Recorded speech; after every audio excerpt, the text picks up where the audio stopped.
இங்கே நம்ம கருப்பசாமி எந்த பவருமே யூஸ் பண்ண முடியாதனால ஹீரோயினுக்குமே சொல்லி அதை புரிய வச்சு இங்கே ஃபைட் பண்ண முடியாதுன்னு சொல்லிடுறாரு. அடுத்தடுத்த நாள் நம்ம ஹீரோவுமே அந்த பொண்ணோட கேஸுக்கு ஆஜராகிறாரு. பட் இந்த ஜட்ஜு பார்த்திங்கன்னா ஒழுங்கான ஜட்ஜ்மெண்ட் சொல்லாமல் டெய்லி அவங்கள வாய்தா வாங்க வச்சுக்கிட்டே இருக்காரு, சின்ன சின்ன குறைகள் சொல்லி. நம்ம ஹீரோ மேலே எந்த குறையுமே சொல்ல முடியாத பட்சத்துக்கு அந்த பொண்ணு ஸ்லீவ்லெஸ் போட்டிருக்குன்னு சொல்லி அவங்களுக்கு வாய்தா கொடுக்க நம்ம ஜட்ஜி பார்க்குறாரு.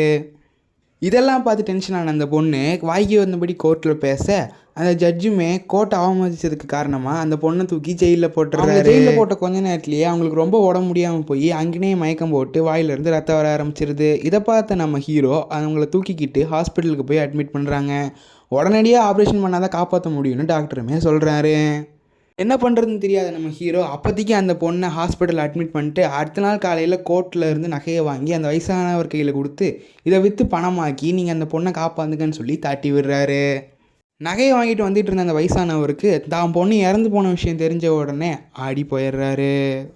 அந்த வயசானவர்கிட்ட வில்லனோட ஆளுங்க கண்டல் பண்ணி பணம் கேட்க அவர் கோவத்தில் தள்ளி விட்டு தாங்கிட்ட இருக்க நகையுமே தூக்கி அடிக்கிறாரு. கோபமாக பேசிட்டு அந்த இடத்த விட்டுமே அவர் கிளம்பிடுறாரு. வெளியே வந்து நம்ம ஹீரோவை பார்த்த வயசானவர் சட்டையை பிடிச்சி அவர்கிட்ட ஆதங்கமாக பேசி அழுது அவருக்கு கொடுக்க வேண்டிய ஃபீஸுக்கு பதிலாக தாங்கிட்ட இருக்க நகையுமே கொடுத்து தனக்கு கூகுள் பே பண்ண தெரியாததாக சொல்லி ரொம்ப ஃபீலிங்ஸாகவே பேசியிருப்பார்.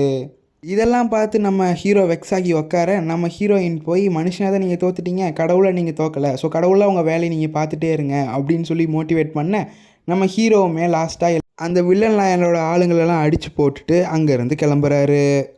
அதுக்கப்புறமா மனுஷனாக அவர் கீழேருந்து பண்ண வேண்டிய வேலையெல்லாம் நம்ம த்ரிஷாவை வச்சு பண்ணிக்கிட்டு இருக்காரு. நம்ம த்ரிஷா சொன்னபடி கோர்ட்டுக்குள்ளே யாராலையுமே பொய் பேச முடியாமல் வாயெல்லாம் கொளறி ஸோ கோர்ட்டில் நிறையா பிரச்சனைகள் நடக்குது.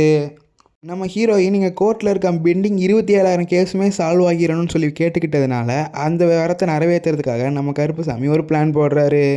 நம்ம கருப்புசாமி போட்ட பிளான் என்னென்னா எந்த புது கேஸுமே வரக்கூடாது அப்படின்றதான் அவரோட பிளானு.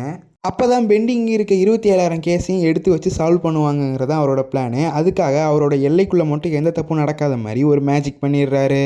அந்த கோர்ட் நம்ம கருப்பசாமியோட எல்லைக்குள்ளே இருக்கனால அவரோட பவர் அங்கே வேலை செஞ்சு யாராலையுமே போய் பேச முடியல. அதனால நம்ம கோர்ட்டு பார்த்திங்கன்னா நம்ம வில்லனோட கையை மீறி போயிட்டுருக்கு. இதெல்லாம் இந்த கோர்ட்டு இந்த கருப்பசாமியோட எல்லைக்குள்ளே இருக்கனால தான் நடக்குதுங்கிறத தெரிஞ்சுக்கிட்ட நம்ம வில்லன் அந்த கோர்ட்டை அந்த இடத்துல இருந்து மாற்றணும்னு நினைக்கிறான்.